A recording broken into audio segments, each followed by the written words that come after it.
The East India Company, formerly known as the Governor and Company of Merchants of London Trading into the East Indies, was one of the most influential and powerful trading companies in history.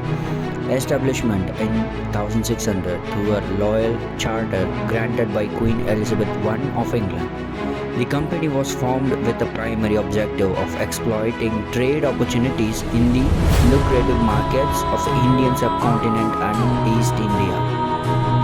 Initially, the Indian company focused on trading spices, textiles, and other luxury goods from the East Indies, primarily present-day Indonesia, and gradually expanded its operations to the Indian subcontinent, with the establishment of trading posts and factories along the coast of India.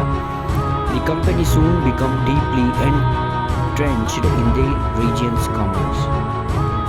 Turning point of the East India Company came in 1757 with the Battle of Plassey in Bengal, where Robert Clive, a British officer, secured a decisive victory over the ruling Nawab of Bengal. The victory marked the beginning of the company's political ambitions in India. Through a combination of military force, diplomacy, and manipulation of local politics, the East India Company gradually expanded its territorial control over vast swaths of the Indian subcontinent. The company rule in India, often referred to as the Company Raj, was characterized by a blend of economical exploitations and administrative control. The company monopolized trades, imposed heavy taxes on Indian goods, and enforced its authority through a private army composed of British soldiers and Indian settlers. The exploitative policies of the company led to widespread poverty, economic destruction, and social unrest in many parts of India.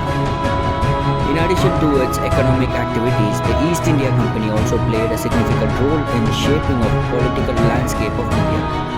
The company entered into alliances with Indian princes and rulers, often intervening in local conflict to further its own interests.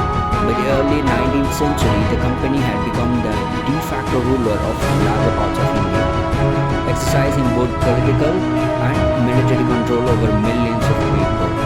Although the East India Company seized the excess of the political entity, its legacy endured. The company commercial ventures laid the groundwork for the British Empire's economic domains in India, while its administrative structures provide a framework for British colonial rule.